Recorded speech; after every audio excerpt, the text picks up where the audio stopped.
Oke ya, saya pelajari, saya lihat, saya coba berpikir ya pakai hipotesa, pakai analisa, saya sedikit melakukan studi ya, penelitian, baca-baca. Itulah kira-kira yang bisa saya lakukan teman-teman ya, untuk membantu ya. Apakah hasilnya sudah kelihatan? Jujur belum teman-teman. Apakah sudah dilakukan? Jujur belum teman-teman. Ya. Karena yang untuk kemarin aja vestibuler, saya masih belum menemukan, baru ada hipotesa sih teman-teman ya, baru hipotesa kayaknya saya bisa melakukan jarak jauh, kayaknya ya. Besok baru saya praktekkan teman-teman, jadi benar-benar besok saya praktekkan, tetapi bukan, ya, jadi aku enggak tahu apakah ada teman-teman yang ikut demos yang hari ini hadir di sini, bukan pada anak-anak kita, tetapi besok saya lakukan pada orang-orang atau sahabat-sahabat yang ikut demos. Begitu besok didiagnosa, dideteksi, ketahuan sampai emosinya apa, tadinya mau kita kirimkan stiker imprint hologram, lalu teman-teman melakukan terapinya sendiri. Tetapi karena saya punya ide untuk melakukan terapi vestibular jarak jauh, saya akan pakai metode saya, ya, saya akan menggunakan laser teman-teman. Saya pakai laser teman-teman ya, laser di DNA. Besok saya akan uji ya pada Anda-Anda yang ikut demos. Lalu saya akan lihat apakah karena DNA-nya ada di saya dan Mas Pram juga ada di sini, saya akan lihat setelah saya lakukan terapi itu apakah bisa hilang atau tidak. Ya. Kalau sampai emosinya berhasil hilang, jadi ini pembelajaran saya teman-teman ya, berarti saya berikutnya akan mencoba untuk membantu terapi vestibuler bagi anak-anak yang sulit untuk akses klinik kita. Ya, itu yang mau saya lakukan. Lalu baru saya pikirkan lagi, ya, apakah kalau seperti ini bisa dilakukan, apakah nanti bisa berkembang ke arah ke insula, apakah ke interoception, ya kita akan coba lagi, apakah bisa. Ya, sampai saat ini sih belum ya, yang paling matang saat ini baru vestibuler teman-teman ya. Kalau yang demos ya sebetulnya tekniknya gampang banget. Tinggal memodifikasi, cuma saya belum tahu ya sukses atau tidaknya belum tahu. Jadi itu kira-kira yang mau saya lakukan ya. Jadi teman-teman besok saya akan bersama Mas Pram, bersama Pak Heri, kita mengerjakan demos. Ya, setelah itu setelah selesai saya akan coba melakukan terapi ya, menggunakan laser jarak jauh karena nanti ilmu ini yang mau saya pakai untuk melakukan terapi gangguan vestibular pada anak-anak jarak jauh. Ya, yang mau saya lakukan. Ya. Kemudian yang di interoception ini terus terang baru bersifat hipotesa ya teman-teman ya. Saya akan koordinasi, mungkin nanti minta bantuan teman-teman ya, tolong dicek ya di ATEK-nya teman-teman, yang gangguan anak-anak ada di mana, nanti kita coba tanya ya, minta bantuan ke terapis dengan analisa tensor, apakah gangguan ini asalnya dari insula korteks tadi. Ya. Jadi kita punya orang-orang yang lagi terapi, yang nanti akan kita list, ya kita jadikan kelinci, ya kita jadikan kelinci coba kita terapi menggunakan metode yang kita punya. Mudah-mudahan ya bisa ya teman-teman ya. Terus terang, kenapa kok harus jadi kelinci dulu? Ya nggak punya pasiennya teman-teman. Kalau nggak dicoba ya nggak tahu.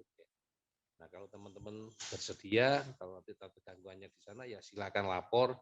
Nanti selama terapi Bicom akan coba kita selingin ya, diselingin terapi untuk insula korteks ini. Kurang lebih gitu Bu Mive. Jadi sementara lihatnya dari gejala yang di ATEK masih ada, yang bandel nggak hilang-hilang, kita lihat apakah tadi itu ada hubungan dengan gangguan di insula korteks. Gitu Bu Mive. Oke, Dok.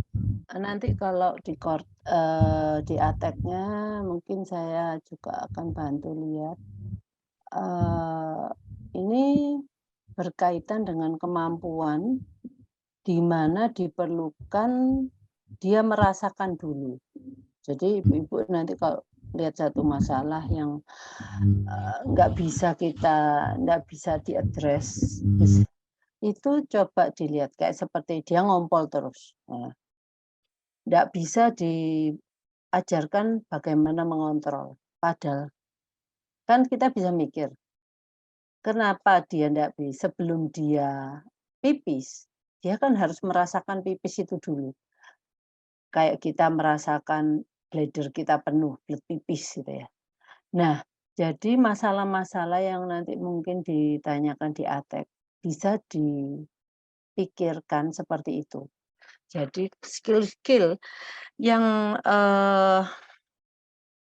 membutuhkan informasi dari tubuh kita terlebih dahulu sebelum dia, pipis atau dia yang pipis-pipis terus, oh berarti dia kan merasakan sesuatu. Nah, itu coba, orang tua kan udah punya garis merah ya, benang merahnya ya, mungkin itu bisa jadi panduan,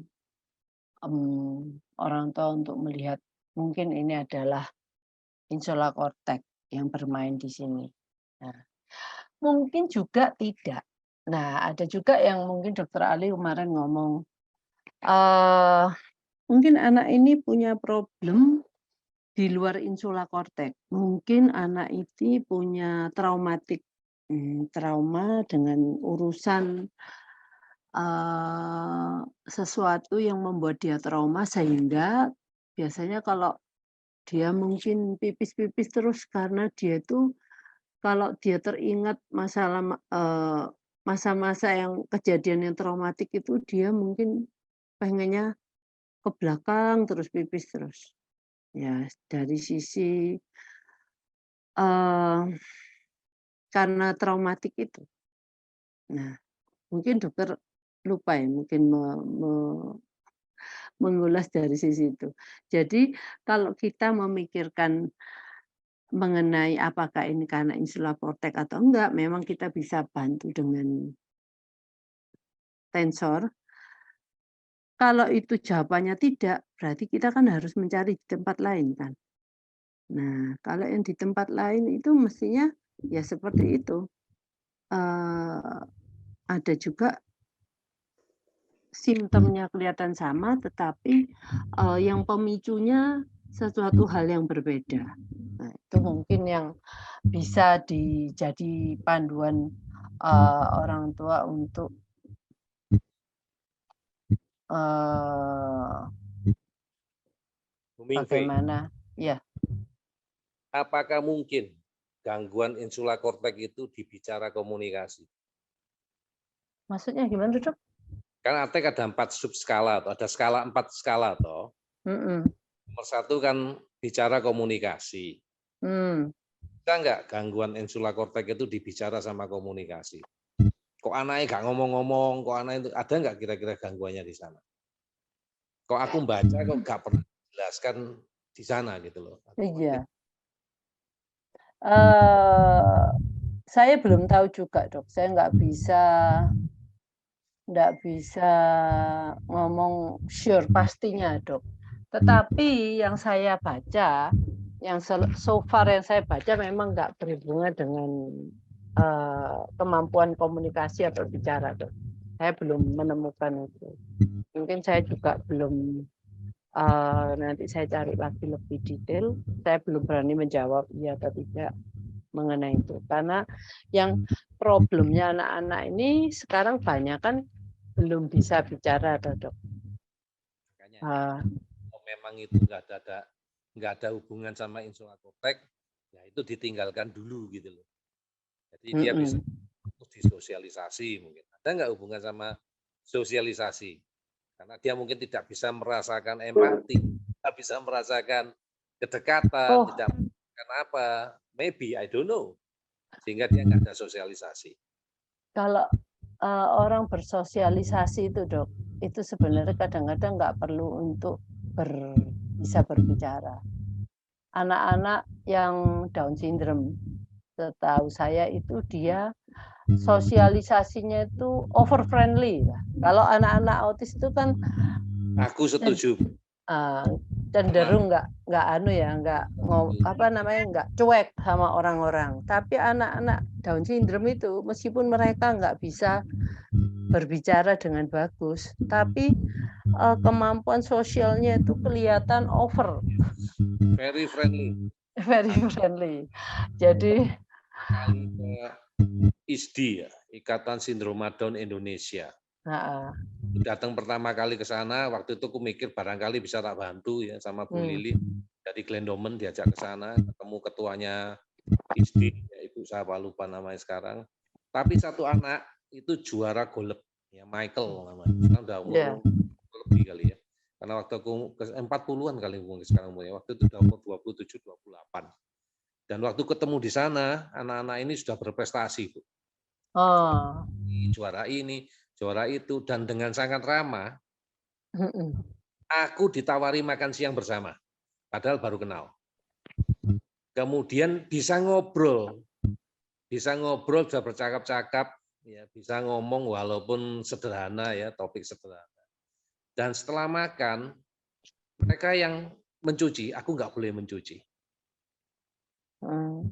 Luar biasa tak pikir ya. Jadi kalau ngomong tentang sosialisasi ya oke, cuman yang tadi aku berpikir karena kita mau lihat hubungannya sama ATEK, apakah gangguan-gangguan yang disosialisasi yang ada di ATEK tadi ada hubungannya sama gangguan di insula korteks. Jadi orang tua bisa fokus itu.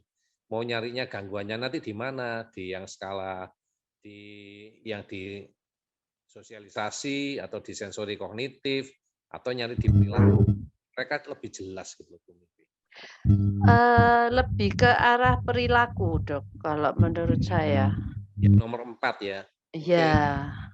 Nah, perilaku yang mungkin selama ini saya memang punya kasus-kasus yang ya seperti dokter bicara bahwa kita tidak bisa ngomong, oke, saya bisa memecahkan semua masalah. Nah, ini yang saya justru kenapa saya excited karena ini masalah-masalah yang dulu saya ngomong, kenapa ya nggak bisa toilet training sama anak ini ya. Oh, kita ajarkan metode yang sampai jungkir balik, ya akhirnya kita kembali ke habituation. Membuat anak terbiasa pipis berapa menit sekali. Akhirnya tapi itu kan sebenarnya bukan apa ya? Menyelesaikan masalah. Iya. Kita cuma landing kita cuma membiasakan dia. Nah, kalau untuk ngomong urusan untuk bisa bicara, Dok, sebenarnya saya kalau umpamanya mungkin kita ngomong di sini aja dulu. Anaknya tuh bisa tahu secara reseptif ya. Jadi dia bisa tahu kita suruh-suruh ini, dia banyak kosakata secara reseptif, tetapi tidak bisa mengeluarkan apa yang dia tahu itu secara verbal. Nah, itu biasanya anak-anak ini kebanyakan adalah dia tidak bisa oral motor planning ya. Jadi mungkin pathway-nya dari otot-otot oralnya ke otak itu kurang kayak orang itu loh, Dok, orang stroke gitu loh. Sulit bagi dia untuk bisa mengeluarkan suara-suara itu. Tapi ada juga anak yang nggak bisa ngomong, tetapi juga nggak punya kosakata reseptif. Nah, ini yang itu, Dok, yang mungkin bisa menurut saya adalah anak-anak yang perlu telinga bagian tengahnya itu diperiksa itu yang saya ngomong, ada yang biasanya kita lakukan dengan AIT itu, Dok. Untuk 3 tulang kecil yang ada di telinga bagian tengah itu mengalami kekakuan gitu, sehingga tidak bisa menghasilkan suara, otak tidak menerima suara yang akurat gitu. Sehingga dia jadi mempunyai kesulitan untuk mengidentifikasikan atau punya kosakata reseptif. Nah, gitu, Dok. Dari saya Jadi mungkin aja kita perlu, kalau saya akan mungkin mulai coba kita buka proyek AIT itu untuk anak-anak yang Anak-anak kita kan sekarang masalahnya sudah yang rata-rata setahun 2 tahun ya, mungkin dari 3 tahun kita terapi ya. Kan target 2 tahun itu bukan 100% ya teman-teman ya, banyak faktor yang menentukan ya.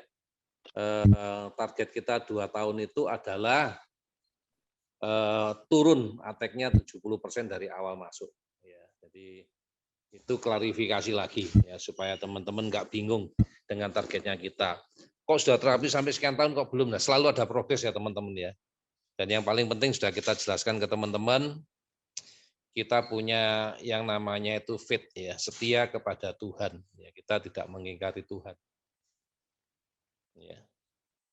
Itu belum kita jalankan ya. Mencintai Tuhan, ya ikhlas pasrah kepada Tuhan, apakah sudah takdirnya kita. Ya.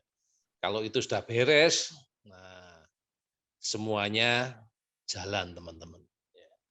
Jadi kuncinya di sana dulu ya teman-teman ya. Jadi kami itu hanya berikhtiar untuk membantu. Ya, sedangkan hasil akhir, sukses tidaknya terapi itu tetap tergantung dari izinnya Tuhan ya. Lalu dari perjuangan kalian ya Tuhan juga akan lihat perjuangan kalian gitu loh. Enggak cuma berdoa tapi gak ngapa-ngapain ya Tuhan juga gak ngapa-ngapain juga ya. Kalau kemarin dengerin chefnya Pak Faiz, Tuhan tuh nangis kalau lihat caranya kita tuh kayaknya cuma tinggalnya mengemis doang ya. Tapi do nothing ya, hati-hati ya. Tuhan juga unhappy ya. Itu saya senang kali. Kemudian insulatech sudah bisa dicek di Bcom, nggak ada, ya ampulnya nggak ada. Kita belum punya, ya Bu Mevi ya. Terus Bu Lis ngomong udah hubungannya dengan perilaku, iya. Terus Bu Mevi ya, mungkin Bu Mevi mau cerita ini. Apa yang dimaksud di Bu Mevi yang Bu Mevi baru saja mengalaminya ini? Ini bikin penasaran. Barangkali Bu Mevi mau share apa Bu Mevi yang baru saja mengalaminya. Barangkali kita jadi lebih mengerti untuk mencari gangguan insular cortex pada anak-anak kita. Ya, baik.